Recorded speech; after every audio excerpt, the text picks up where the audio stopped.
Bismillahirrahmanirrahim. Assalamualaikum warahmatullahi wabarakatuh. Selamat pagi, salam sejahtera. Om Swastiastu, Namo Buddhaya, salam kebajikan.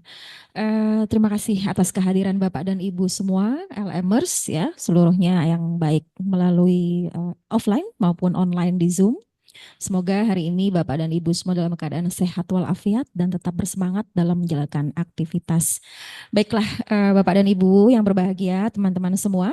Pada kesempatan kali ini, sharing session Lembaga Manajemen Fakultas Ekonomi dan Bisnis Universitas Indonesia, kita akan membahas mengenai masalah luka. Nah, mungkin Bapak dan Ibu pernah dalam fase kehidupannya itu mengalami luka. Nah, luka yang di sini nanti akan kita bahas lebih jauh lagi ya. Baiklah, terkait dengan masalah luka ya, mungkin di dalam kehidupan yang serba cepat ya, terutama mungkin salah satunya adalah ibu bekerja ya, working mom, mungkin seringkali kita terjebak dalam tekanan, rutinitas, stres gitu ya, atau emosi gitu. Bahkan kadang-kadang kita merasa kok kita kayaknya nggak bisa damai ya sama apa kehidupan kita sendiri ya, seperti itu. Nah, pada kesempatan kali ini kita akan ditemani nih, kita nggak sendirian ya, saya nggak sendirian ya, nanti akan ada Oke, rekan kita juga ya, ada Bunda Nia di sini ya, ada Bunda Nia ya, kita nggak sendirian hari ini. Mbak Nia ini kita kenal sebagai salah satu eh, tim keuangan ya di unit keuangannya LMFEB UI, kemudian juga beliau aktif sebagai change maker di Imuni Aksi ya. Kemudian juga aktif sebagai konten kreator juga Mbak Nia ya ternyata. Panggil Mbak Nia apa Bunda Nia ya? Boleh. Oke, Bunda Nia boleh. Bunda Atau kakak Nia. mungkin Oh, kali ya. Gitu. oke. Baiklah. Hari ini kita akan berinteraksi secara aktif ya. Mungkin Bunda Nia akan membagi pengalamannya ya. Kita juga nanti akan mendengarkan insight dari Mbak Nia ya. Bagaimana eh, beliau ini ya mengalami ya mungkin ya atau mungkin juga mendalami ya terkait masalah luka dalam kehidupan di masa lalu gitu dan bagaimana akhirnya Bunda Nia ini bisa berdamai gitu dengan kondisi tersebut. Baiklah supaya juga waktunya efektif Bunda Nia nanti kami berikan waktu untuk pemaparan selama 20 menit.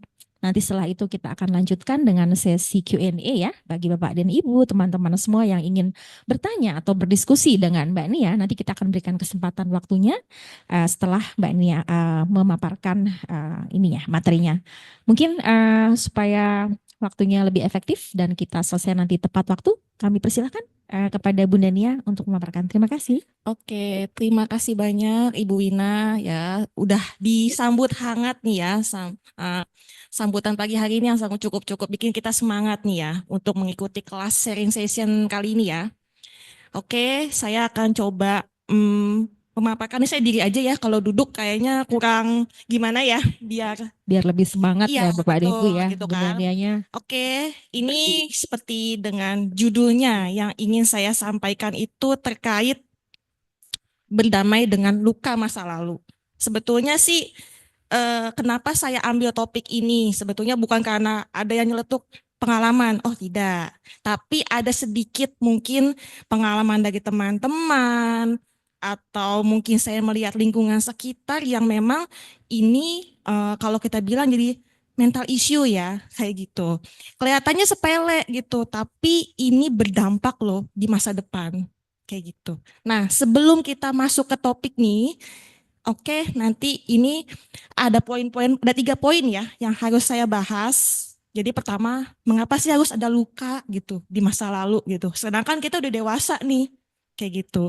Kemudian solusinya, kalau memang ada luka yang memang belum terselesaikan, kayak gitu. Ini harus gimana solusinya. Kemudian yang terakhir, dapat tips and trick nih, bagaimana hidup bahagia tanpa luka. Itu anak sekarang kalau kita bilang harus life balance lah kayak gitu. Oke, the next. Nah, sebelum kita masuk ke topik, ini saya menjelaskan dulu kenapa sih saya ada di depan sini. Oke, pertama kebetulan saya lagi mengikuti challenge-nya Imuni Aksi. Apa sih Imuni Aksi? Ini saya jelaskan dulu ya sejarahnya. Yang pertama, Imuni Aksi itu berasal dari mana sih? Ini dari gerakan Binar. Jadi Yayasan Gerakan Bina Bermain Belajar ini sebagai support system bagi para ibu, bagi calon ibu atau ibu muda ya, agar bisa mendampingi tumbuh kembang anak di rumah sesuai dengan optimal serta bahagia. Itu poin pertama. Jadi yang kita ambil insight-nya di sini ada kalau ibu bahagia, keluarga dan semuanya itu bahagia. Nah, jadi dengan melakukan pendampingan dan peningkatan kapasitas kepada para ibu melalui program rutin, di antaranya ada kelas webinar yang saya ikuti sekarang, misalkan kelas belajar atau ada challenge kurang lebih 30 hari bermain dengan anak. Ini juga ada kelasnya. Kemudian ada playdate juga gitu kan. Jadi nggak hanya ikut kelas aja nih, boring dong kalau di kelas mulu. Nah ini ada quality time bersama dengan anak serta keluarga gitu ya. Terus ada pembuatan buku juga. Terus ada printing table juga dan lain-lain.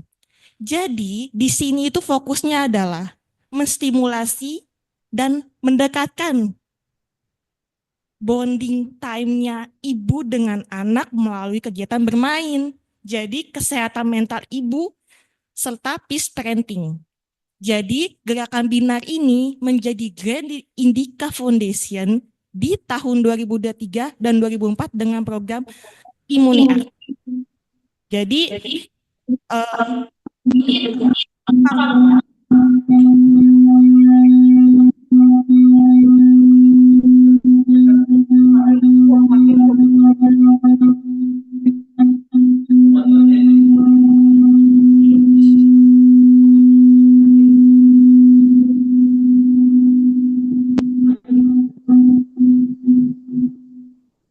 oke, lanjut. Nah, Binar ini ada 2017 member di dua Indonesia serta di luar negeri. Jadi kegiatan ini juga mendokumentasikan 40.779 kegiatan bermain ibu dan anak.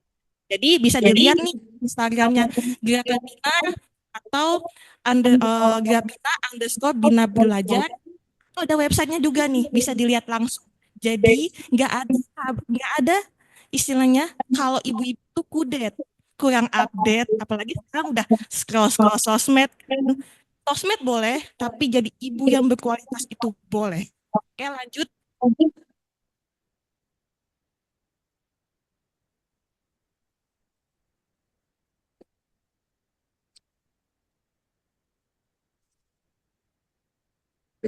Oke, nah ini aku jelaskan juga tentang Indica Foundation. Imuni Aksi itu dari ini orang tuanya. Jadi Indica Foundation itu adalah yang mendukung perwujudan Indonesia menjadi damai dan inklusif dengan mengajarkan kemampuan berpikir kritis, kecakapan sosial, dan ketangguhan. Indica punya misi untuk membangun yang tangguh dan memberdayakan potensi-potensinya dengan nilai Indonesia. Oke, Mbak Mas Sani bisa dibantu?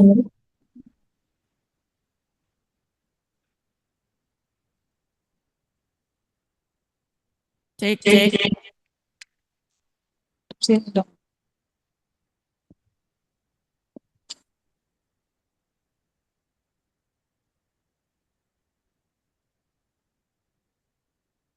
Sudah jelas?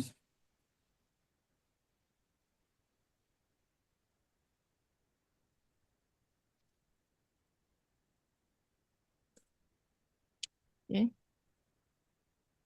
Oke.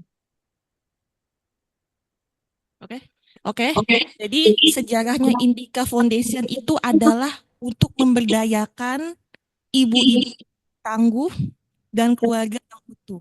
Itu tujuan Indica Foundation. Masih bergema ya sebenarnya itu sama akarnya nih.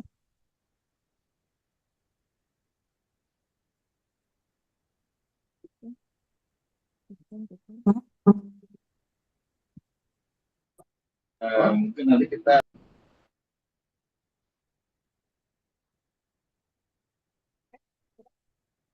Oke, masih bergema? Oke, sudah ya. Jadi ini Kenapa kegiatan pagi ini disponsori sama siapa sih? Oh, sama Indika Foundation. Jadi selain kita punya, aku di sini nih ada Gerakan Binar, kemudian Indika Foundation. Lanjut Mas Ani. Nah, ini poinnya. Kenapa aku bisa ada di sini di pagi ini ya teman-teman gitu, kakak-kakak, om, tante gitu kan, bapak, ibu, Imuni Aksi.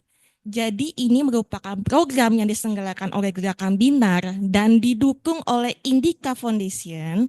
Jadi ini peningkatan kapasitas ya buat para ibu agar memiliki pemahaman terkait pengelolaan emosi atau regulasi emosi, pengasuhan positif, menumbuhkan sikap toleran dan inklusif di keluarga. Jadi, apa sih insight-nya setelah ikut kegiatan ini? Nah, kami para changemaker ini ibu-ibu muda loh gitu. Jadi punya nih, ada kegiatan virtual bootcamp. Kami sudah mengikuti itu kurang lebih 6 minggu. Terus ada PIA. Apa sih PIA? Pekan Imuni Aksi. Itu di bulan Oktober kalau nggak salah kami ada tuh. Jadi ada suruh ngisi form-form gitu ya. Jadi setelah kita ikut kelas, kita ada ujiannya juga nih bagi si para change maker. Kemudian kita juga ada habituasi. Nah, saya ini termasuk sedang melakukan habituasi lingkungan. Nah, sebelumnya saya udah pernah nih di minggu pertama itu saya melakukan habituasi keluarga.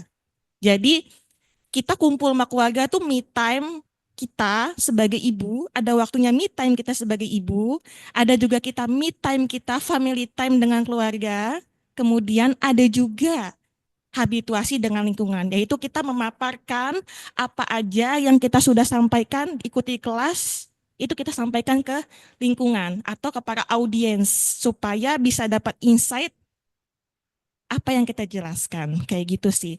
Jadi nanti ada juga nih pembuatan buku perjalanan Imuni Aksi, eh, ada playdate inklusif juga, ada challenge-nya juga. Nah, ini salah satu challenge-nya Imuni Aksi. Kemudian ada bikin juga Juna Bunda Bahagia juga ada. Kemudian insya Allah di tanggal 2 November 2024 kami para Changemaker akan apa ya? Akan ada selebrasi atau graduation-nya Imuni Aksi. Kayak gitu. Jadi sebetulnya sejarah Imuni Aksi ini adalah kita dipilih. Jadi nggak sembarangan orang yang bisa masuk sini. Kayak gitu. Lanjut. Nah, kita langsung ke poin Bapak Ibu, Om Tante, kakak-kakak ya. Kita masuk ke poinnya. Yang kita bahas pagi ini adalah poinnya adalah berdamai dengan luka masa lalu. Aku mau nanya nih, sebetulnya kita semua di sini itu ada yang punya luka masa lalu nggak sih? Jadi waktu kita masih kecil ada keinget, aduh kalau gue ngelakuin ini, entar emak gue marah nih, atau ayahku ngomel nih gitu, atau ada tindakan apa yang istilahnya ada tindakan fisik yang kekerasan fisik atau apa yang berbekas sampai sekarang. Mungkin boleh ada yang mau cerita sedikit dari kawan online atau offline, Bu Adis? Oke. Coba kalau Mas Iki belum. Ada nggak?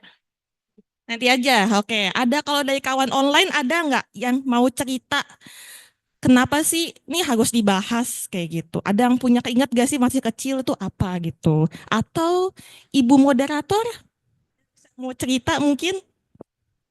Oke. Kita lanjut ya. Kalau misalkan nanti kita ini lanjut. Oke. Lanjut. Jadi kenapa ini terjadi luka sebetulnya? Jadi luka masa kecil itu dikarenakan kita tuh masih keinget ada sosok yang melukai hati kita. Baik anak, misalkan kita sebagai korbannya anak ya, dari orang tua. Tapi ini poin terpenting adalah yang melakukan adalah orang terdekat kita. Tanpa kita sadari. Karena apa ya, kalau kita bilang kedekatannya, kekerabatannya itu sangat 90% berpotensi menyebabkan luka adalah orang terdekat kita. Orang tua, pengasuh, yang kadang-kadang kelihatannya perkataannya sepele. Ah, nggak usah, lu mah nggak bisa. gitu. Udah deh, udah nggak usah ngapa-ngapain gitu. Terus kamu tuh nggak ngerti apa-apa. Kata-kata yang kelihatan kita biasa, tapi di hati orang belum tentu itu menjadi hal yang biasa. Bisa juga itu menjadi, kalau bahasa sekarang tuh, anak sekarang jadi kena mental, jadi down kayak gitu. Karena bisa juga karena sekali tindakan atau tindakan yang berulang yang bisa kalau misalkan di anak-anak itu dari usia 0 sampai 5 tahun, anak-anak, remaja itu punya ingatan yang sangat kuat. Jadi luka itu terjadi karena apa? Karena mendapatkan perlakuan yang tidak menyenangkan di masa kecil hingga dewasa. Terima kasih.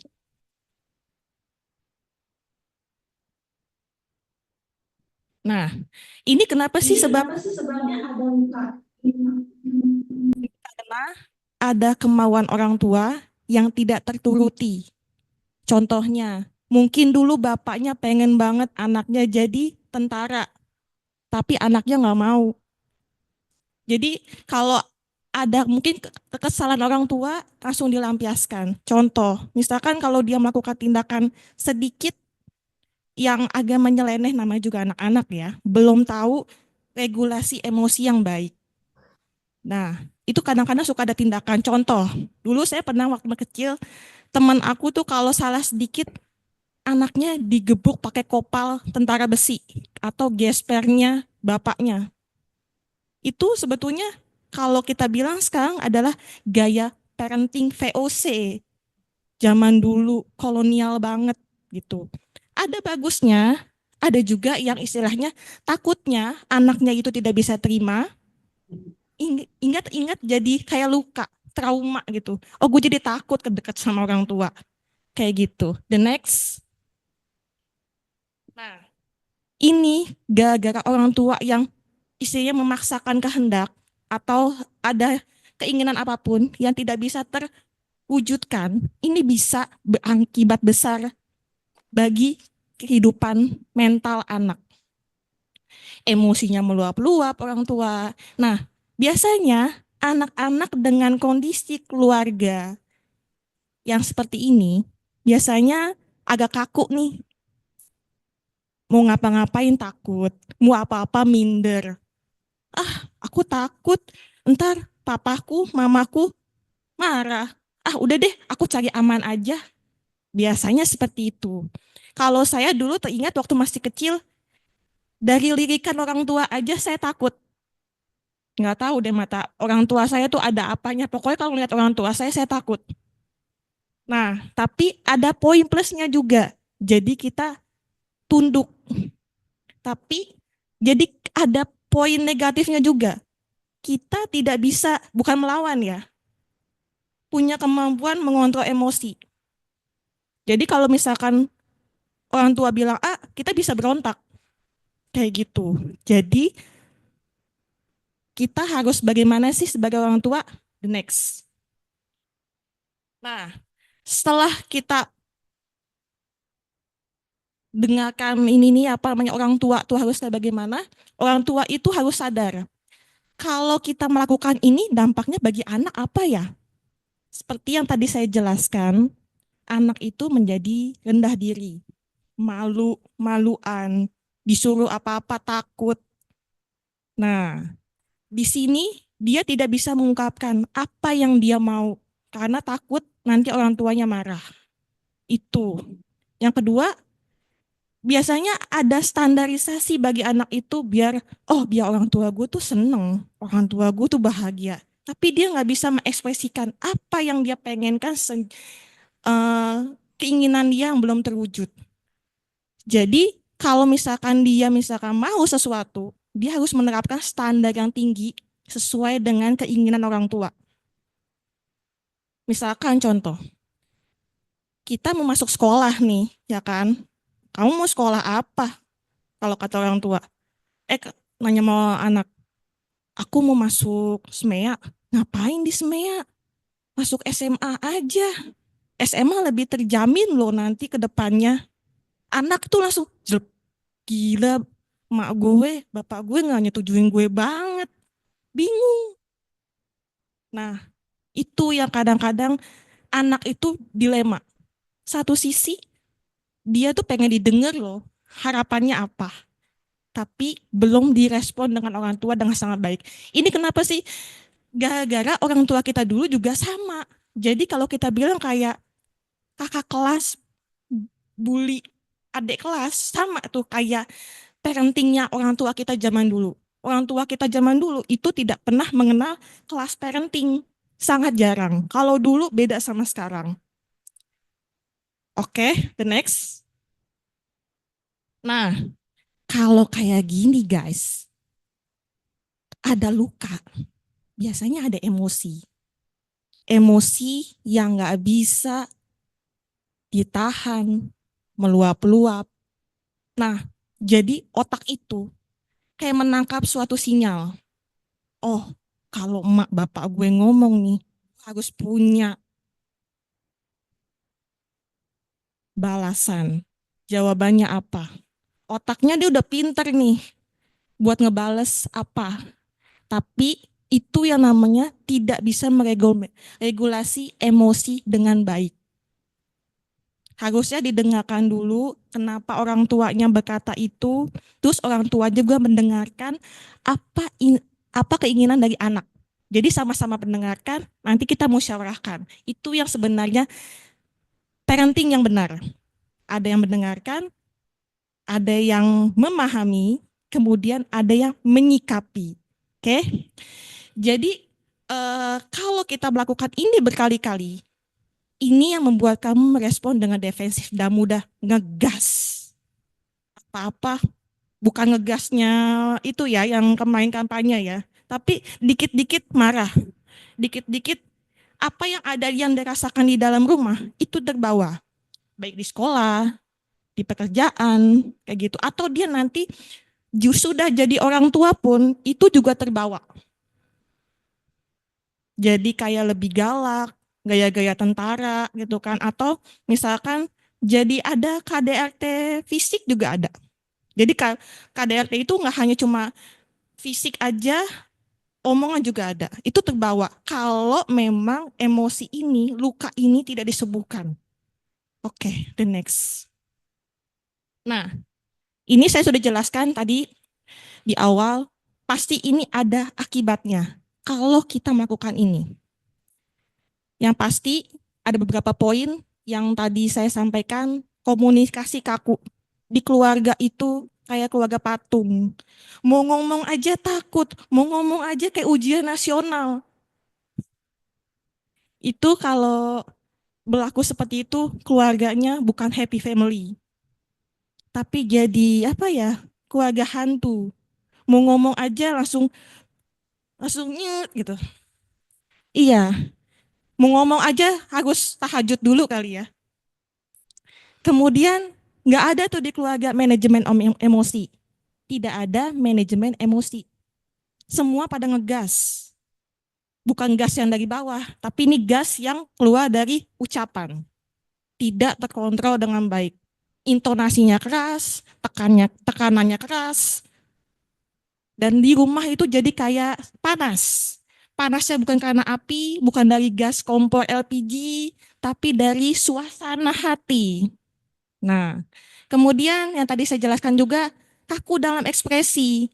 Anak-anak jadinya takut mau dekat sama orang tua juga dekat sama anak jadi takut. Jadi engagement-nya kurang. Kemudian, nah ini dampaknya. Ada merasa terasingkan diri. Contoh, si kakak merasa si adik itu lebih disayang. Contoh ya. Nah, si kakak itu merasa, ah, aku apa-apa adek, apa-apa adek. Udah deh, aku mendingan diem aja. Buat apa aku ngomong? Aku ngomong juga nggak didengar. Nah, itulah kenapa ada luka si adik. Kakak merasa bahwa apa-apa yang didengar adik, aku nggak didengar. Jadi aku mengasingkan diri aja, keluar, mencari kesibukan di luar. Ini berakibat apa? Kalau dia dapat lingkungannya negatif, temannya negatif, wah, bisa narkoba, bisa kemana-mana kalau tidak dijaga dengan baik. Kemudian yang pastinya poin terakhir itu adalah udah nggak percaya deh yang namanya orang baik. Karena semua di pikiran dia otaknya orangnya ngegas. Orangnya tuh temperamen. Orangnya main tangan. Terus yang sering suaranya itu yang gegar. Yang bikin orang takut. Dekat sama dia takut. Kalau kita bilang kayak apa ya? Kayak dulu kisah Timun Emas. Mungkin kayak gitu ya. Ada raksasa gede. Jadi kita kayak, aduh kita kayak Timun Emas, saya takut. Kayak mau ngapa-ngapain tuh kita takut. Mau ngomong dikit, mau napas dikit aja deket dia takut. Kan ngeri kalau kayak gitu. Nah, di sini ada juga kalau misalkan ada penyakit, pasti ada obat. Nah, inilah akibat dan solusi yang ditawarkan. Yang pertama itu kalau kita ada luka, kita coba bikin jurnal. Jurnal atau di sini bilangnya to-do list. Kalau saya lebih mengcover adalah bikin jurnal. Apa sih yang kau rasakan hari ini kau curahkan dalam jurnal atau diary? Kalau zaman dulu kita punya tuh masih kecil, diary dikunci. Kalau sekarang mah sosmed nggak dikunci, semuanya dibuka. Kalau dulu masih privasi, kayak gitu. Kalau memang luka ini berdampak ke apa psikis seseorang, anak atau siapapun, lebih baik bawa ke pakarnya, ke psikolog, ke psikiater. Karena apa? Kalau nggak ditangani dengan segera, ini berdampak ke lingkungan. Misalkan dia sekolahnya jadi nggak mood, kondisi belajarnya menurun, prestasinya menurun, nilainya menurun, orang tuanya dipanggil. Terus orang tuanya dipanggil bilang apa? Lah, kan saya kerja buat anak, nggak gitu. Kalau anak lagi begini, dampingi, rangkul, dan usahakan dia nyaman. Karena kalau kita bilang langsung, ayo kita ke psikiater, anak itu juga nggak mau. Takutnya disangkanya eh, negatif. Padahal ke psikolog atau ke psikiater itu juga nggak apa-apa sekarang. Daripada luka kita makin melebar, ngaruh ke pekerjaan kita sehari-hari atau aktivitas kita sehari-hari. Itu berbahaya. Kemudian mulai belajar untuk nggak semua orang itu sama kayak kamu. Kamu ngegas, nggak semua orang kamu harus gasin. Apa yang kamu dapat di rumah, itu nggak harus kamu keluarkan. Disinilah kamu diuji untuk regulasi emosi. Jadi nggak semuanya yang kamu dapetin itu sama gitu. Misalkan kamu nanya sama teman kamu, nyokap lo ngegas nggak sih? Enggak, nyokap gue baik-baik aja, tajir lagi. Aduh, temannya langsung, aduh gue nanya salah nih. Tapi kita berusaha untuk, oh hanya di gua aja sih kayaknya. Nih kayaknya gua harus yang perbaikin, putus sampai di sini aja deh. Jangan sampai berlanjut. Kalau gue udah punya anak, itu berbahaya kayak gitu. Kalau kita punya kesempatan juga bisa di poin 4 itu perdalam manajemen emosi. Ini yang kadang-kadang kita harus belajar.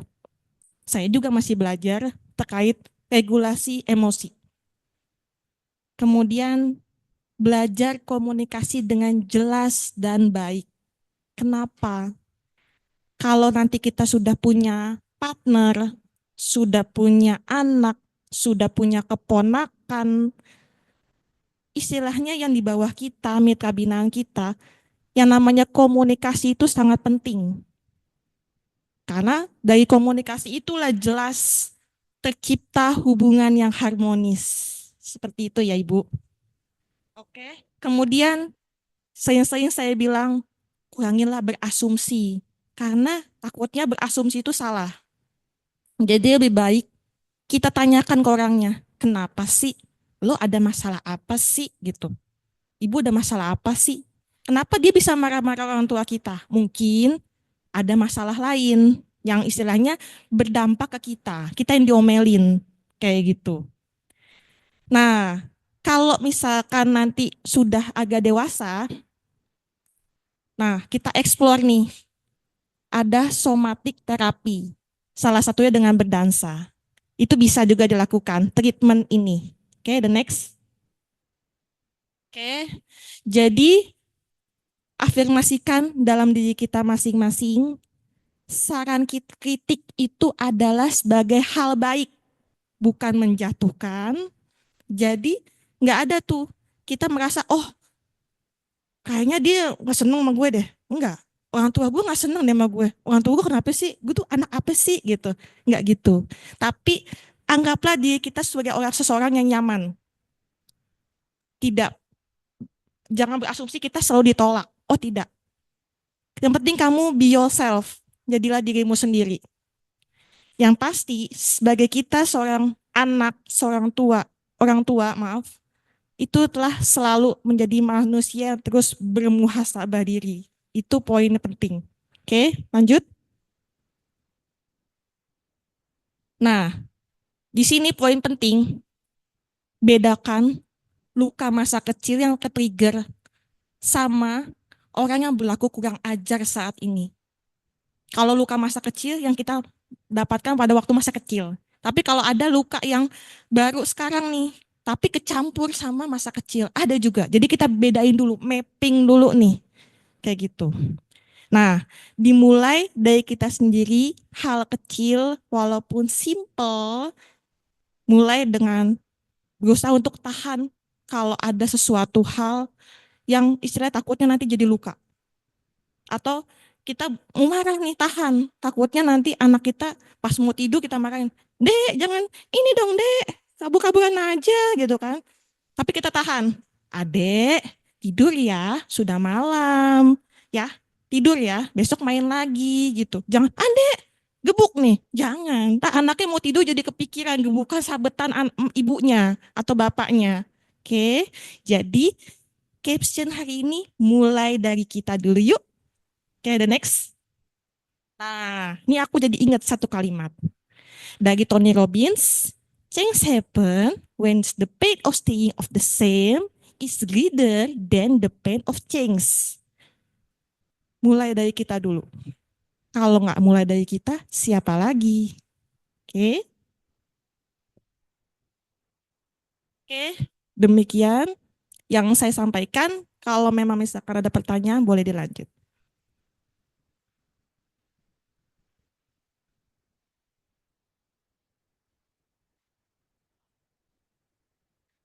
Oke, terima kasih banyak Bunda Nia. Ini sangat menarik ya. Tadi temanya terkait dengan berdamai dengan luka masa lalu. Ada beberapa hal yang saya notes ya. Pertama, mendefinisikan luka masa lalu itu tadi sudah dijelaskan lah oleh Bunda Nia ya. Kemudian juga tadi ada terkait dengan masalah orang tua dan anak ya, hubungan orang tua dan anak. Ini memang ya sering banget kita alami ya di dalam kehidupan sehari-hari karena memang sangat dekat dengan kita.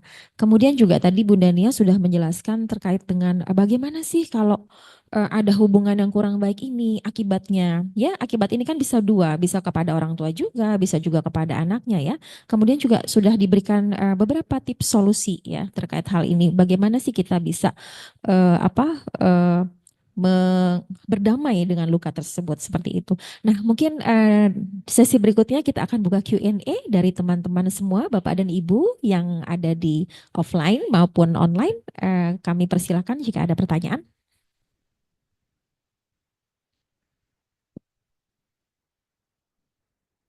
Ayo kawan offline ada yang mau nanya? Ada pertanyaan dari Bapak, Ibu, Oke, teman-teman semua.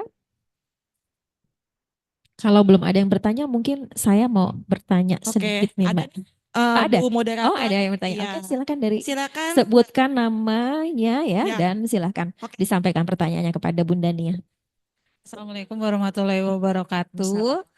Ya, saya Disti. Saya di sini kan working mom juga dan punya anak satu umur 3 tahun, anak perempuan.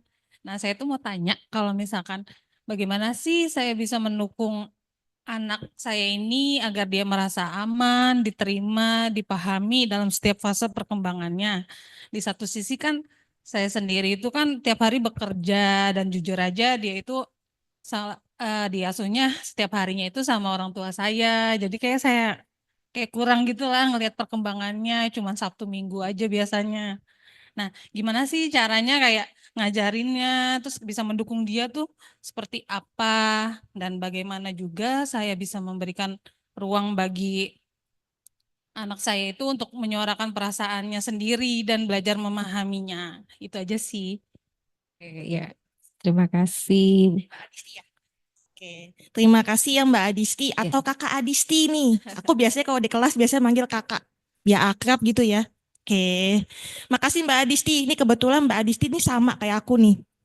Working mom, anak baru satu. Nah, ini aku mau sampaikan. Ini kan tadi pertanyaan Mbak Adis kalau aku koreksi ya Mbak Adis ya. Jadi kan working mom waktunya kurang. Office hour anak kita dititipin sama neneknya ya. Nenek sama apa Yangti ya gitu kan. Nah, kita ketemu cuma Sabtu atau Minggu. Kadang-kadang satu minggu juga ya namanya working mom yang nyari tambahan, jujur aja sih kita mah kerja juga kadang-kadang. Nah, ini bagaimana sih biar anak tuh dekat sama kita, nyaman, betul ya Mbak Adis ya? Terus kita tuh kayak ngerasa anak itu jadi kalau ketemu mamah papahnya, misalkan kalau dodonya kerja ya, atau misalkan ketemu mamah atau ayahnya gitu, orang tuanya salah satu kerja, tuh jadi kayak kangen banget gitu. Jadi nggak ngerasa sebutan anak nenek, anak yangti, nggak. Nah, yang jadi kalau saya sendiri pribadi nih Mbak Adis, biasanya kalau aku ada waktu kalau tiap pulang kerja secapek apapun, insya Allah saya sempatkan waktu buat anak. Saya juga istilahnya masih berusaha untuk regulasi waktu, manajemen waktunya. Jadi semua apa masih saya kerjakan sendiri, kecuali kalau memang saya kerja kayak gitu. Jadi usahakan saya sengantuk apapun masih ciluk baan anak-anak. Walaupun udah ngantuk banget nih mata udah tinggal 3 watt, bukan 5 watt lagi, 3 watt. Udah ketabok HP muka tuh. Nah, saya masih sempetin peekaboo sama dia. Masih main donat-donatan tuh. Kalau anak saya baru 14 bulan ya kebetulan ya. Jadi masih main terus walaupun ngocehnya nggak jelas, masih saya tanggepin tuh. Dia ngomong, oh gitu ya kak. Kakak main apa hari ini? Ah, cup, cup, cup, cup, cup, cup. Masih saya tanggepin itu. Walaupun saya secapek apapun. Kayak gitu. Saya bagi tugas dengan ayahnya ya. Kemudian untuk weekend saya usahakan 1 hari saya itu bersama dia. Mulai dari mandiin, bangun tidur deh. Saya selalu ucapkan habis sholat subuh, selamat pagi kakak. Kakak malam tidurnya gimana? Ah, cup, cup, cup, cup, cup, cup. Tuh, dia selalu ngomong kayak gitu. Jadi saya tuh ketawa lucu, ngomong apa sih kak? Ya Allah. Terus kadang-kadang sampai mandi, makan, sampai sekarang pun aku seorang ibu pekerja, tapi tetap aku masak sendiri buat anak. Aku sempatkan itu. Kalau urgensi banget baru aku pakai Fortif. Kayak gitu. Kedua, mungkin waktu 1 hari itu bener-bener buat beliau, buat dia gitu loh. Maksudnya main, terus kita atur kasih sayangnya gitu. Jadi nggak cuma kita doang, papahnya juga, ayahnya juga, bapaknya juga ikutan. Jadi kita ciptakan quality time itu bener-bener misalkan Sabtu mungkin buat eyangnya. Kita kan punya beberapa eyang ya, kalau saya sendiri ya. Ada beberapa eyang, eyang dari papahnya, eyang dari mamahnya, kita bagi tugas nih, ya kan. Oke lah, kalau hari biasa mah eyang dari mamahnya, Sabtu eyang dari papahnya. Nah, hari Minggunya sama kita bertiga. Main, puas-puasin deh walaupun dengku udah capek banget. Udah aduh pengennya sih istirahat serbahan tapi ngeliat dia ketawa tuh rasanya aduh melted ya kayak gitu. Jadi memang ciptakan kita dulu bahagia, kita itu senang karena bonding time-nya anak adalah ibunya, madrasah pertama anak adalah ibunya. Jadi kita kerja itu untuk anak, karena saya sendiri jujur saya juga working mom. Saya juga tulang rusuk, juga tulang punggung. Jadi saya juga merasakan gimana sih caranya membagi waktu. Yang istilahnya kita udah sepakat nih di rumah. Kalau hari biasa, papahnya urutannya apa? Nanti kalau pulang serahkan pada aku. Nanti aku yang mengurus. Kayak gitu. Jadi istilahnya koordinasi sih Mbak Adis atau Kakak Adis ya. Mau kayak gimana nanti ritmenya. Kemudian yang pasti kita berdoa sama Allah ya. Semoga kita tuh sehat terus. Itu poin terpenting. Karena kalau kita kerja, kalau kita dimanapun beraktivitas, kalau fisik aja yang sehat, itu belum tentu bisa berkoordinasi dengan baik, harus dengan mental yang sehat. Makanya kenapa saya ambil tema ini karena apa? Sesuai dengan lanjutan kemarin yang ada di kantor. Trust issue, mental issue, itu yang memang lagi digadang-gadang, kok makin kesini kok makin katanya makin down ya? Oh enggak, itu karena dulu belum ada kelas parenting kayak gini nih, yang belum dipublish atau dibahas di umum. Semua orang tuh takut, ter-speak up itu takut, terpublish itu takut. Kayak gitu sih. Jadi poinnya adalah ciptakan dulu kondisi yang harmonis ya, Mbak, Kak Adis ya. Istilahnya anak tuh happy. Oh ngelihat ibunya datang pulang pasti dia ngejar-ngejar. Kita serasa artis jadinya. Kayak gitu. Oke. Ada lagi Mbak Adis atau Kak Adis?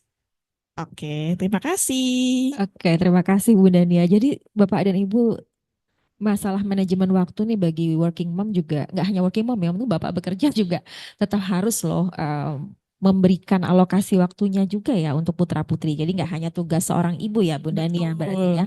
Jadi memang ini sebuah perjalanan yang kalau dibilang tidak mudah, tapi juga semoga ibu-ibu yang ada di sini ya dan dimanapun juga sudah mulai belajar untuk bagaimana memanage waktu supaya putra-putrinya juga bisa tumbuh dengan sehat ya, nyaman juga dan tidak ada luka yang ditinggalkan di masa kecil mereka. Mungkin kita mau dengar pengalaman juga, mungkin sharing dari beberapa audiens di sini yang mau cerita nih, saya punya anak atau saya punya cucu. Monggo Bapak Ibu. Ada nggak boleh? Ada yang Ayo, mau sharing? Ayo. silakan Ibu. Silakan Ibu. Kalau Boleh. yang istilahnya bertanya nih saya kasih clue aja deh, biar semangat. Kayaknya masih pada lemes nih, belum makan apa nih? Masih lemas ini sepertinya. Oke, padahal Atau gini speakernya Bunda yang bapak-bapak ya juga boleh mau boleh. bertanya. Jadi Nggak nggak hanya usah ibu-ibu, takut ya. boleh.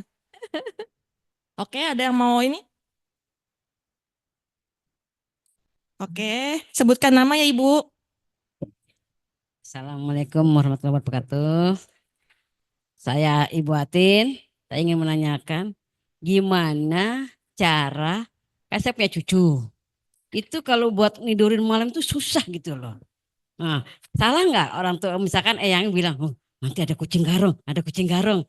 Itu salah nggak? Itu maksudnya bisa nggak nanti ke diri dia gitu merasa takut atau gimana gitu? Gimana cara mengatasinya? Itu caranya gimana? Biar itu gampang buat menidurkan cucu. Makasih. Oke, ini dengan Ibu Buatin ya. Oke, Ibu Supriyatin terima kasih ya pertanyaannya.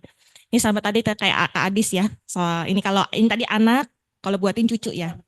Kalau aku pengalamanku ya mungkin aku juga masih terus belajar ya Buatin. Aku juga baru 14 bulan ya. Lagi lucu-lucunya nih juga kalau suruh tidur susah. Yang pertama, kalau kami biasanya menerapkan adalah pastikan dia nyaman dulu. Misalnya popoknya sudah diganti ya, perutnya udah kenyang belum, pastikan di sekelilingnya tidak ada hewan, maksudnya nyamuk, kecoa, binatang tidak diundang ya. Pastikan kondisinya itu bersih, bersih nyaman gitu ya. Kedua, pastikan singkirkan dulu nih mainan-mainannya nih. Jangan semuanya dibawa, takutnya nanti kalau main donat-donatan ketusuk, gitu aja sih saya. Nah, terus pastikan juga kalau ya tergantung ya, ini tergantung anaknya. Ada yang suka cahaya kalau tidur? Apa? Dia tuh kalau dia kan udah tahu ini kan.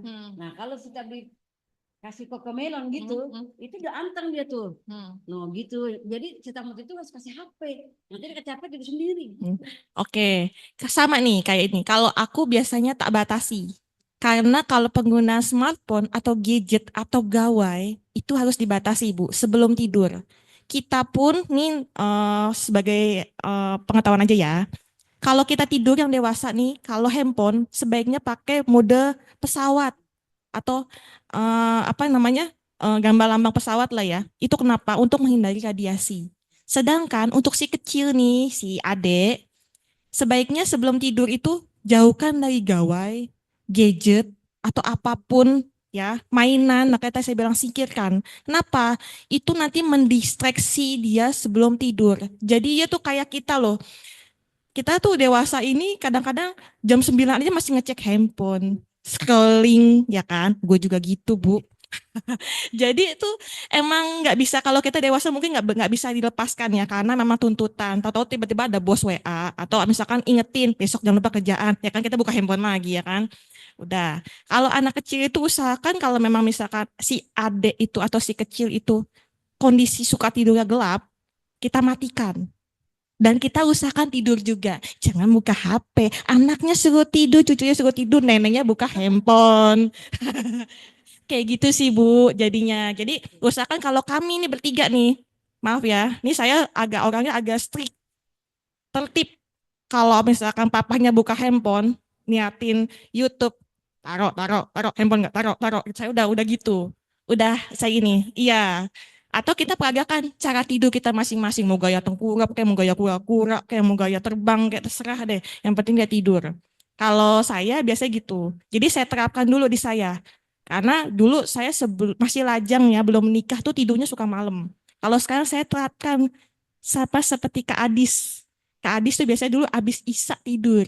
Nah kalau saya tuh sama gitu kan.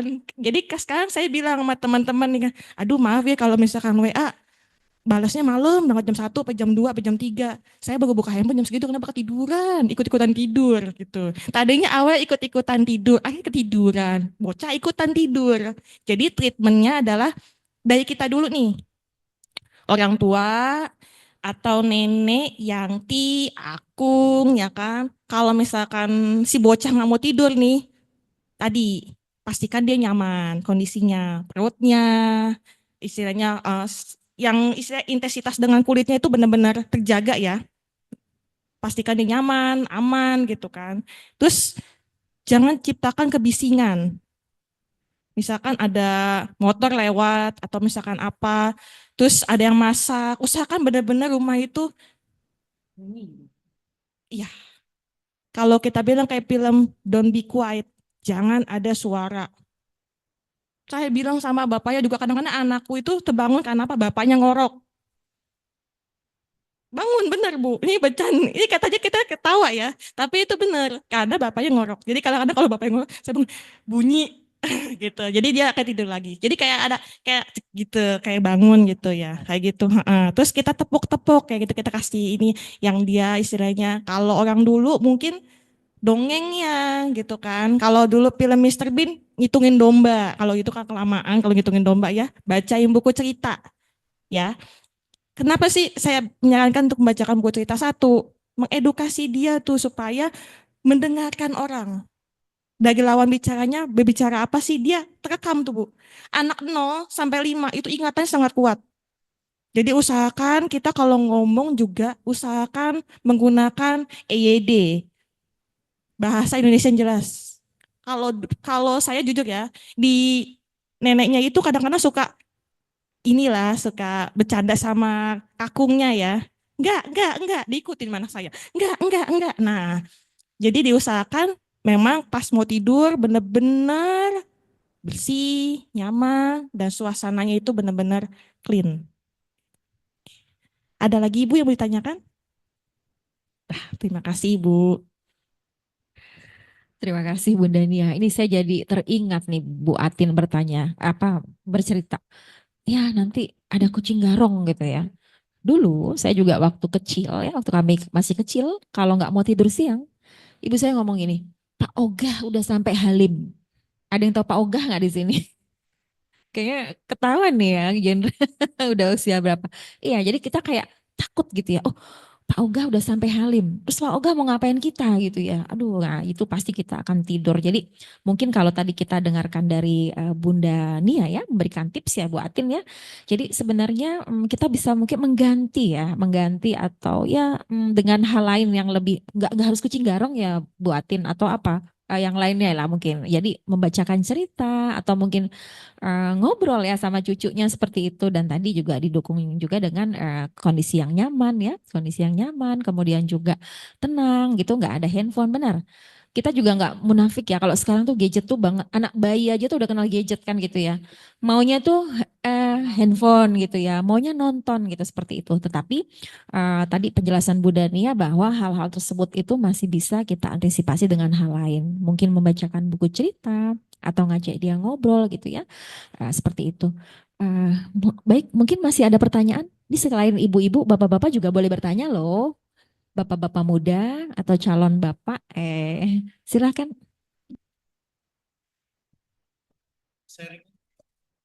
Oh, ada yang mau sharing juga lagi. Oke, silakan sebutkan nama ya, jangan lupa. Assalamualaikum warahmatullahi wabarakatuh. Nama saya Indra dari Divisi Asesmen. Iya ini saya kan apa sih tadi kan mom working ya. Kalau Bapak iya saya juga merasakan punya 2 orang anak malah nih. Yang lain adik-adik kan Adis 1 orang anak, Mbak Nia 1 orang anak. Ya alhamdulillah saya dianugerahi 2 orang anak ya. Itu masih umurnya yang pertama 3 tahun, yang kedua 1 tahun ya, beda 2 tahun dong. Ya di rumah jadi rame lah punya anak, tapi seru gitu. Dan kebetulan istri saya juga kerja, jadi ya begitu, aduh rame. Kalau saya sih kayak apa, yang kalau malam tuh ya pulang kerja, waktunya kita juga kan kurang ya di rumah.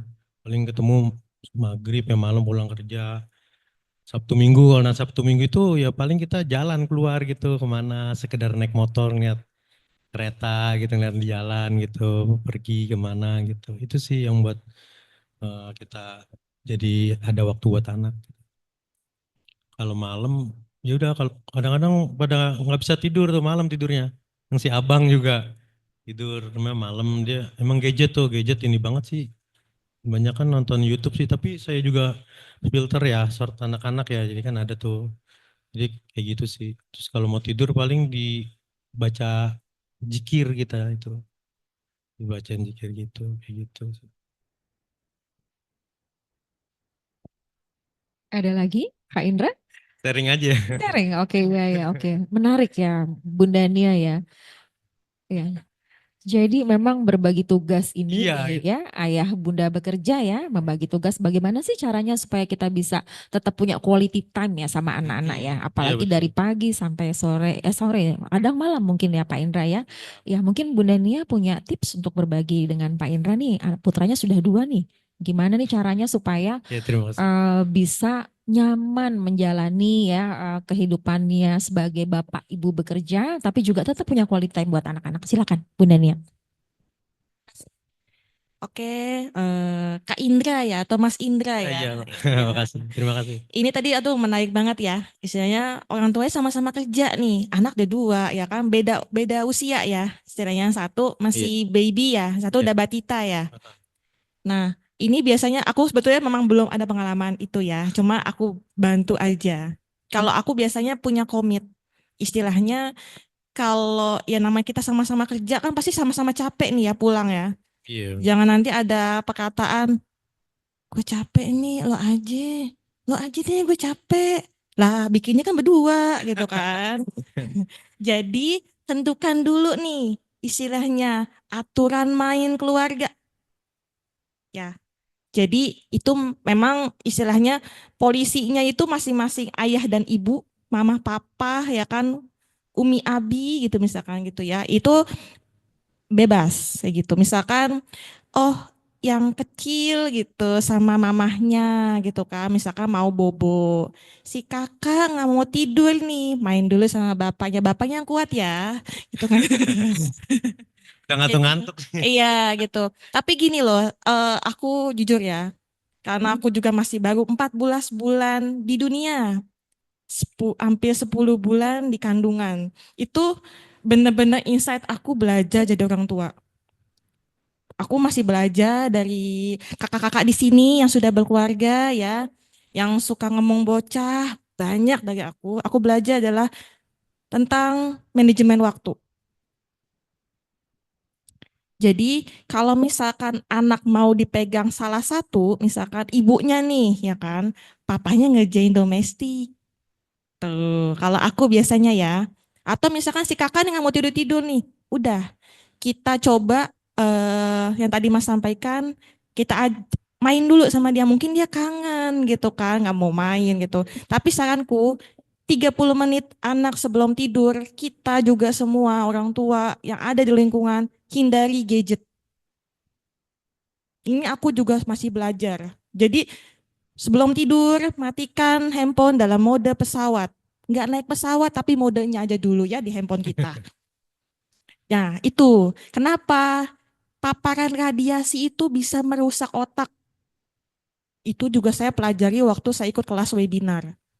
Emang sih nggak langsung rusak otaknya, tapi kadang-kadang sekapikeun.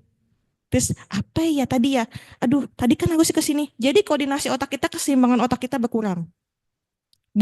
Kadang-kadang ada yang bilang ini, setelah menikah kok gue agak kurang ya? Oh tidak, itu kita bisa memanage-nya. Kalau kita memang suka lupa, saya jujur, saya setelah punya anak itu juga suka lupa. Tapi kita catat kayak gitu. Terus ini kan si adik sama ibu gitu kan. Posisikan kalau memang kakaknya susah tidur, kita contohin dulu. Biasanya anak itu ada mengikuti rules model orang tua. Orang tuanya jangan ngobrol, ya gimana anaknya mau tidur orang tuanya ngobrol. Orang tuanya ngobrol, itu si tetangga tadi tuh beli makanan, dah kagak tidur-tidur tuh anak. Kayak gitu. Jadi usahakan 30 menit adalah komunikasi dengan anak. Kakak tadi ngapain di sekolah? Kakak tadi di rumah nenek ngapain? Berbuat apa kamu hari ini? Kalau kata Facebook gitu kan ya. Berbuat apa kamu hari ini gitu kan. Terus ajak yang dia pengen gitu. Jadi kita dengerin dia ngomong dulu, walaupun yang tadi saya sampaikan ada perkataan dia kurang jelas atau dia mungkin keinginan dia belum terpenuhi di malam itu. Misalkan papa aku mau beli ini gini, ya besok ya belinya ya, jangan sekarang pasar udah pada tutup. Aku mau sekarang, iya tidur dulu. Gimana kalau mau tidur? Oh tokonya pada tutup pedagang gitu kan. Kita jelaskan dulu dengan bahasa simple yang istilahnya dimengerti sama anak. Jangan terlalu kaku juga kita sebagai orang tua, tapi jelaskan dengan bahasa anak. Kayak gitu. Istilahnya terus kalau bagi si kakak itu ada treatment sayang adik. Jadi kalau misalkan adiknya belum mau bobo, coba kakaknya juga bantu treatment. Empok-empok kayak gitu kan. Jadi biar dia tidur kayak gitu. Terus apa ya? Ya yang saya sampaikan adalah balik lagi regulasi time. Karena kita sekarang itu kadang-kadang gini, banyak anggapan gini, kok orang dulu bisa ya anak banyak? Ya bisa-bisa aja, cuma emosinya tidak terkontrol. Parentingnya masih POC, beda sama sekarang. Anak satu kelimpungan, yang ti, akung, yang ti, akung. Kenapa? Karena gaya parentingnya tidak VOC, tetapi manajemen waktunya kurang. Kayak gitu. Jadi kita memang harus punya polisi time-nya mah Kakak Indra nih. Kalau misalkan mau tidur, mau apa, main dulu. 30 menit main. 15 menit. Ya 30 menit itu 15 menit pertama main.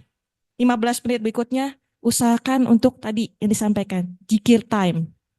Kita doain yang di rumah kita, anak, orang tua, ya, pasangan kita. Ya doanya masing-masing ya. Saya nggak bisa jelaskan di sini apa maunya. Intinya semoga keturunan kita itu mengikuti ajaran hadis dan Al-Quran. Itu ya Mas Indra ya, atau Kak Indra ya. Oke, ada lagi? Iya, lagi bertanya. Cara untuk menghindari gadget itu dia kan mau tidur tuh, mesti main gadget YouTube gitu. Itu gimana caranya? Bilangin dia gitu. Oh, oke. Tidur. Kalau aku jujur, nih aku nggak tahu ya, nanti bisa diterapkan ke masing-masing. Karena gini, tadinya biasanya sebelum tidur dikasih gadget. Benar?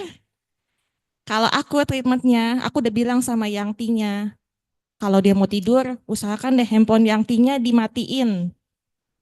atau di mode pesawat. Pokoknya dijauhin deh dari tempat tidur. Karena apa? Karena anak itu kalau ngelihat handphone pengennya ngejar.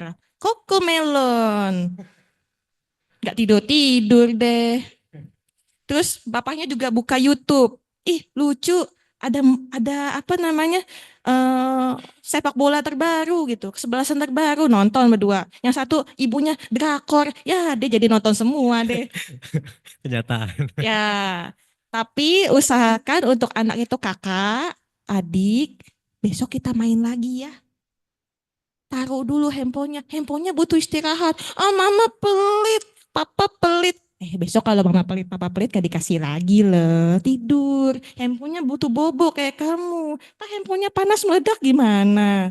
Oh, aku mau main, mau ini gitu kan. Terus kita usahakan handphone itu di kita. Jangan pernah menuruti kata anak. Kita tetapkan dulu rulesnya. Anak itu mengikuti kita, tapi bukan gaya parenting yang gimana-gimana. Enggak, mau harus tidur. Enggak. Kakak bobo ya, besok kita main lagi. Aku nggak mau tidur, aku nggak bisa tidur. Sini, tepok-empok dulu, cerita dulu yuk. Apa nih mau ini? Aku mau handphone, aku mau nonton Cocomelon. Cocomelonnya besok aja, kita sambung lagi. Gitu. Jadi usahakan yakinkan si anak, si kecil itu bahwa besok dia ada kesempatan main lagi kok gitu, nggak harus malam ini gitu. Jadi tanamkan itu kayak gitu. Terus sama kita orang tuanya juga usahakan untuk tidak pegang gadget kayak gitu, tidak ngobrol yang tadi saya sampaikan. Ciptakan suasana tidur itu hening. Kalau pencahayaan itu tergantung. Kan ada anak yang suka terangnya tidur ya. Saya nggak bisa maksakan. Ada yang suka-suka gelap. Nah, itu kalau pencahayaan sesuaikan. Tapi kalau untuk kondisi usahakan bersih, nyaman, hening. Walaupun di dalam kandungan itu kita berisik. Bayi itu sebetulnya anak-anak itu demen berisik sebetulnya. Tapi kalau misalkan kita punya ada di aplikasi smartphone itu ada yang nah itu dia kayak ada apa ya, kayak nyaman gitu. Jadi ada tuh kalau kita belajar di fisika tuh ada tuh yang namanya ritme itu. Jadi ritme menenangkan namanya. Kalau anak saya beda. Jadi kalau mau tidur diempok-empoknya kenceng. Pok, pok, pok, pok, pok. Jadi gigit kendang tapi dia tidur gitu. Jadi ciptakan ritme yang anak senang, lama-lama nyengir, lama-lama tertidur. Kalau saya sih gitu biasanya. Dan terus berdoa, ya Allah, semoga anak saya tidurnya nyenyak gitu. Saya juga nyenyak. Kalau dia nyenyak doang, saya yang nyenyak bingung. Kayak gitu. Jadi ciptakan doanya adalah, ya Allah, semoga semuanya kondusif. Anak tidur, orang tuanya tidur, dan semuanya bisa bangun. Alhamdulillah bisa bangun pagi lagi dengan produktif. Oke. Oke, baik. Terima kasih penjelasannya. Gimana Pak Bunda Indra? Nia. Sudah di notes ya tips-tipsnya dari Iya. Bunda Nia tadi ya. Iya, memang problematika gadget nih sampai sekarang ya, jujur aja ya Bunda Nia. Saya sendiri juga walaupun ada anak kita juga udah ABG itu juga susah ya dikasih tahu. Walaupun kita sudah terapkan jadwal misalkan, oke gadget hanya ada di weekend. Faktanya sulit, nggak bisa seperti itu. Tapi nggak apa-apa, kita tetap ikhtiarkan ya dengan cara dan mekanisme parenting di masing-masing keluarga ya. Kan nggak mudah memang Bunda Nia untuk merubah suatu kebiasaan yang lama ya, kebiasaan baru. Tapi kita harus tetap optimis bahwa itu bisa kita lakukan karena untuk kebaikan anak-anak ya. Tadi Bunda Nia sudah berikan beberapa tips. Oke, kalau tidak ada pertanyaan lagi, mungkin saya mau ikut nanya nih Bunda Nia ya. Tadi kan topik kita ini terkait dengan berdamai dengan luka masa lalu ya. Nah, bagaimana sih caranya Bunda Nia nih barangkali ya teman-teman di sini juga ya termasuk mungkin saya, kita punya ada luka di masa lalu ya. Terus gimana caranya supaya kita nggak harus selalu inget-inget lagi gitu. Karena jujur aja ya kalau kita mau move on, ibaratnya kan yang lalu ya udahlah gitu kita masukin ke ruangan ya, kita tutup ya mungkin nggak usah dikunci lah ya, tapi gimana caranya supaya dia luka itu tuh nggak muncul-muncul lagi, nggak kita inget-inget lagi, karena ini berhubungan juga dengan keberlangsungan kita hidup ya, nah, seperti itu. Mungkin ada tips nggak sih Bu Dania terkait gimana sih caranya supaya kita bisa ikhlas ya, bisa luka masa lalu itu nggak terbawa terus seperti itu. Silakan. Oke, terima kasih banyak Ibu. Pertanyaannya Bu Wina, moderator kita nih ya pagi ini. Yang tadi pertanyaannya, gimana sih biar luka itu nggak ingat-ingat lagi? Mah mantan masih diingat, ya kan? Ya kalau saya sih pertama tips dari saya ya. Saya tuh selalu bilang, ya Allah, tolong kuatkan saya. Lancarkan semua apa urusan saya. Jadi kalau misalkan saya ada luka, tolong sembuhkan luka saya. Itu treatment pertama saya. Kalau ditanya gimana sih caranya? Terserah. Metodenya berbeda-beda tiap orang. Kalau aku nih, aku sambil diri aja ya biar enak. Jadi gini, kalau aku tuh biasanya kalau punya luka, aku tuh lebih eh, seminggu itu, bukan seminggu ya, terlalu lama ya. Ada satu hari atau ada waktu aku untuk memikirkan dulu, ini luka kenapa bisa terjadi sih? Kayak gitu. Aku selalu mikir kayak gitu. Terus kenapa bisa terjadi? Terus apa sih solusinya? Kayak gitu. Terus apa dari aku? Aku tuh mikir gitu. Kenapa? Karena aku nggak bisa ngejudge. Oh itu orang tua. Oh itu lingkungan. Oh tidak. Aku juga masih belajar bermuhasabah diri. Apa dari aku ya? Aku tuh masih mikir. Terus kalau aku melakukan sesuatu itu berdampak nggak sih ke orang? Ke orang tua, ke aku, atau nanti generasi mendatang? Kalau aku mikir ke situ. Terus gimana sih biar tuh luka nggak terjadi lagi gitu. Yang pasti aku coba putus mata rantai luka itu dengan yang tadi, meditasi dengan Allah. Aku coba bangun di sepertiga malam. Itu bener-bener ngefek kalau di aku. Jujur aku punya penyakit. Dulu didiagnosa tuh punya sinus. Dokter proklamasi agamanya Hindu, dia bilang, coba kamu bangun di antara range jam 3 pagi sampai jam 5. Kamu rasakan itu aroma, hawa suasana pagi. Tapi saya mikir, oh iya, zaman dulu kan nenek kita, buyut kita bangunnya lebih pagi. Sehat-sehat aja, usianya panjang. Nah, saya coba. Alhamdulillah, 1 bulan saya treatment obat. Waktu itu saya dapat obat. Alhamdulillah sembuh. Kata dokternya gini, kamu nggak usah minum obat lagi. Nggak usah. Cuma satu, kamu jauhi pencetusnya. Sama kayak luka. Kalau kamu tahu akan terluka, kamu akan ini, lebih baik kamu menjauh. Atau misalkan kamu tahu nih, orang tuamu treatmentnya kayak gini, gitu. Kalau kamu ini, lebih baik kamu diam. Silent is gold. Kalau aku gitu. Ya beda-beda treatment orang. Kalau aku biasa gitu. Pertama, aku minta pertolongan dari Allah Subhanahu wa taala supaya aku kuat. Aku bisa dimudahkan dan dilancarkan segala urusannya. Itu aja. Kedua, ya aku nggak mau nanti luka ini jadi tabungan. Duit enak, tak ada tabungan ya. Luka, tabungan. Yang ada bikin hati sakit. Ada kata lagu Opik gak boleh ada sakit hati. Apa tuh lagunya Maggie Jet. Gak boleh. Karena gini, kalau kita nyimpan luka, sakit hati itu berbahaya. Jangan ada bahasa orang yang teraniaya itu doanya didengar. Oh enggak gitu treatmentnya beda. Itu kalau kamu dijolimi bukan. Tapi di sini terima mengobati luka dulu biar generasimu setelahmu, anakmu atau pasanganmu itu dia merasakan apa yang kau rasakan. Itu sih Bu. Jadi mungkin insight-nya itu. Jadi pertama minta pertolongan sama Allah. Kedua, jangan sampai terbawa lagi nih ke generasi selanjutnya, ke lingkungan. Misalkan gini, kita ada luka nih, duh, kalau diomelin orang tua, entar ngaruhnya ke sini, ngaruh ke sekolah. Kita usahakan di sekolah fine. Itu namanya kita harus belajar regulasi emosi. Kemudian yang terakhir itu, yang pasti kalau kita ada luka yang memang kita nggak bisa, ya namanya qadarullah, emang manusia itu sempurna? Enggak. Pasti kita harus belajar, berguru ke pakarnya yang kompeten ya di bidangnya. Saya juga pernah, saya jujur, kenapa saya bisa di sini? Saya tuh pernah ke istilahnya apa namanya, psikiater pernah. Kenapa saya nanya begitu? Karena saya lihat lingkungan itu menurut saya kurang baik. Tapi saya bukan belajar buat saya, tapi saya belajar untuk menenangkan lingkungan.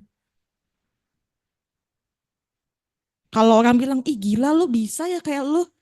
Ya nggak bisa kalau gue mikirin juga. Tapi yang saya bilang, doa pertama saya adalah tolong kuatkan saya.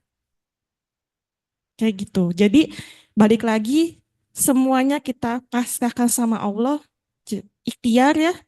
Ya udah, habis itu ikhlas. Mau kayak gimana treatmentnya, mau kita diterima atau enggak, yang penting kita sudah usaha. Sudah istilahnya, sudah kita udah gak ada masalah lagi. Udah gue gak mau denger lagi, pusing. Yang pasti gaya parenting orang tua gue dulu, orang tua kita dulu, itu gak akan terbawa sampai sekarang.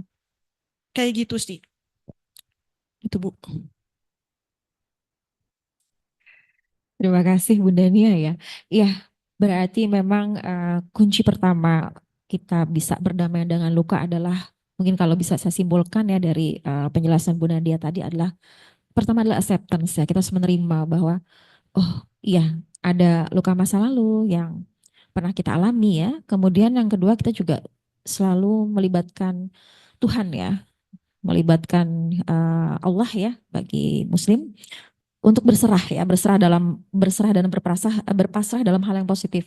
Bukan berarti kita berhenti berikhtiar, tidak. Jadi kita minta pertolongan seperti itu kepada Yang Maha Kuasa. Kemudian yang ketiga juga diiringi dengan ikhtiar yang sifatnya itu positif ya. Kalau misalkan memang kita nggak bisa sama sekali untuk istilahnya self healing ya dari diri kita sendiri, mungkin kita bisa minta bantuan ke profesional. Kalau sudah seperti itu. Mungkin itu ya terkait dengan tadi masalah luka ya, berarti Bunda Nia ya. Nah, terima kasih banyak untuk insight-nya itu buat saya. Baik, bagi Bapak Ibu, ini sepertinya waktu sudah, ini tidak terasa Bunda Nia, kita tadi saat jam 9 sudah 10.15 ya. Sudah hampir di penghujung acara kita pada hari ini. Kalau boleh saya memberikan kesimpulan ya untuk sharing session kita pada hari ini, semoga juga Bapak dan Ibu masih tetap semangat ya untuk kita perbaiki diri bersama-sama ya. Jadi tadi juga sudah disinggung masalah bagaimana parenting ya di keluarga, bagaimana manajemen waktu untuk Bapak dan Ibu bekerja ya, agar kualitas waktunya dengan anak-anak juga tidak berkurang. Seperti itu tadi sudah disampaikan Bu Nania ya. Kemudian juga terkait dengan masalah luka ya, itu juga sudah disampaikan. Mungkin kalau boleh saya ambil sedikit kesimpulan ya, saya juga mengutip ini, saya suka banget nih dari Rumi ya, dia menyatakan bahwa luka itu adalah tempat masuknya cahaya. Jadi tanpa luka tidak akan ada cahaya yang masuk. Kalau nggak ada cahaya yang masuk, tidak akan ada pelajaran yang diproses. Jadi sebenarnya apa yang kita alami itu adalah salah satu bentuk proses kita belajar. Seperti itu ya.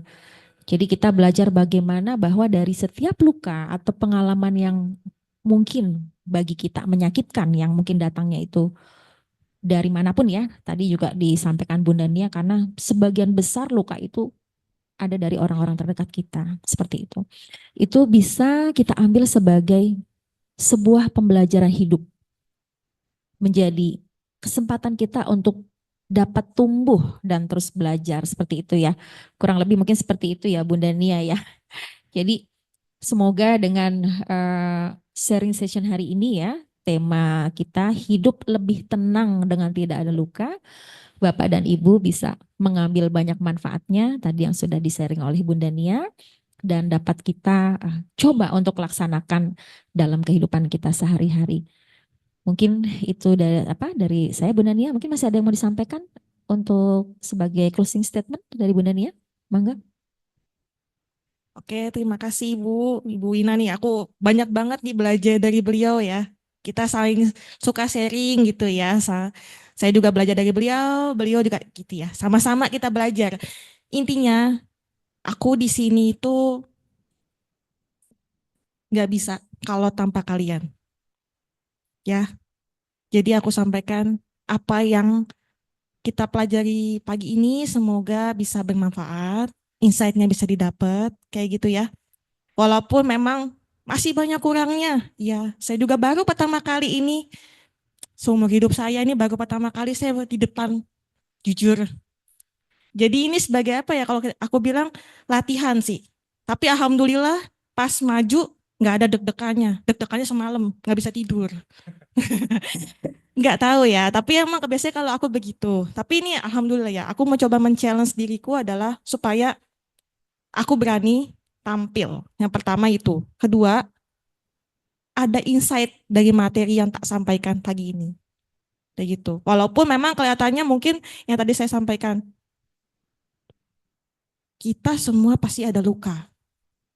Tapi bagaimana cara kita untuk berdamai di sini adalah bukan minta maaf, tetapi menghapus perlahan luka-luka itu.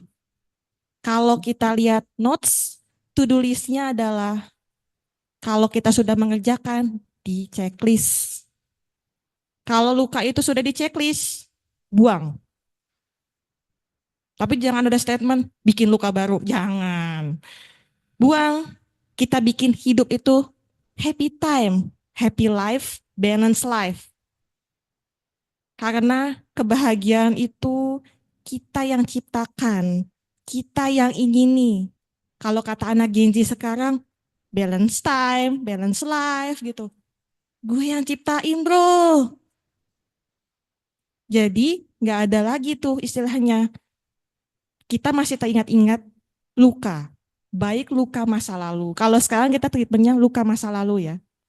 Baik luka, kalau aku lebih general luka. Luka itu benar-benar yang tadi sampaikan sama Ibu Wina, kalau kita nggak ada luka tuh kita nggak tahu penawarnya, obatnya. Hidup itu ada pilihan, ada baik dan buruk. Mungkin kita ketemu dulu buruknya, habis itu baiknya. Mungkin closing statement dari saya, better late than never. Kita nggak pernah tahu, kita ketemu luka. Tetapi dari luka kita bisa belajar dan kita menjadi change-giver, caregiver. Sebagai change maker, membangun perubahan. Kalau saya pribadi, bukan hanya sebagai ikut komunitas Imuni Aksi, oh tidak. Tapi saya pengen, salah satu keinginan saya adalah memutus mata rantai lingkungan toksik. Luka, udah buang. Ngapain mau bawa luka berat? Kayak gitu. Jadi, jadikan diri ini tuh damai. Sehat, bukan fisik aja yang sehat, tapi mental kita juga sehat. Oke, terima kasih Bapak Ibu, Om Tante, kakak-kakak ya, yang sudah bergabung di online. Mungkin di online ada yang mau bertanya, Bu? Kalau misalkan itu demikian statement dari saya.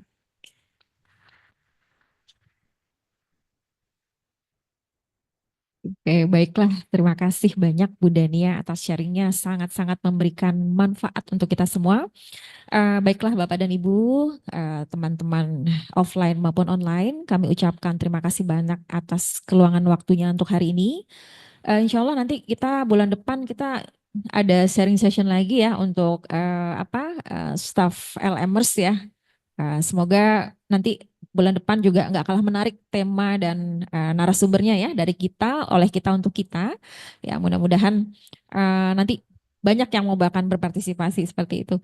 Oke, mungkin dari saya sebagai moderator, terima kasih banyak Bu Dania dan juga komunitas Imuni Aksi ya. Terima kasih banyak sudah mau berbagi dengan kita semua di hari ini.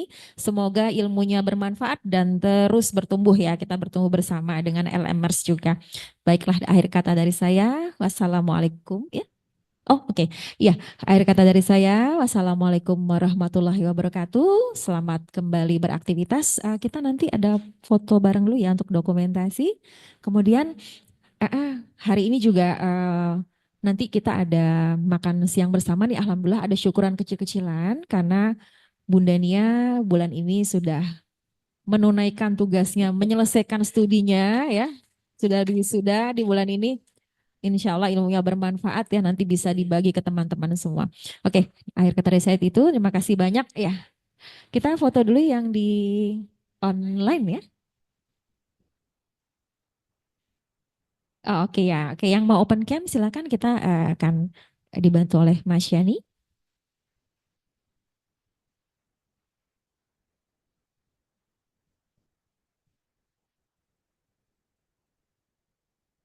Tiga. Dah. Oke. Sudah.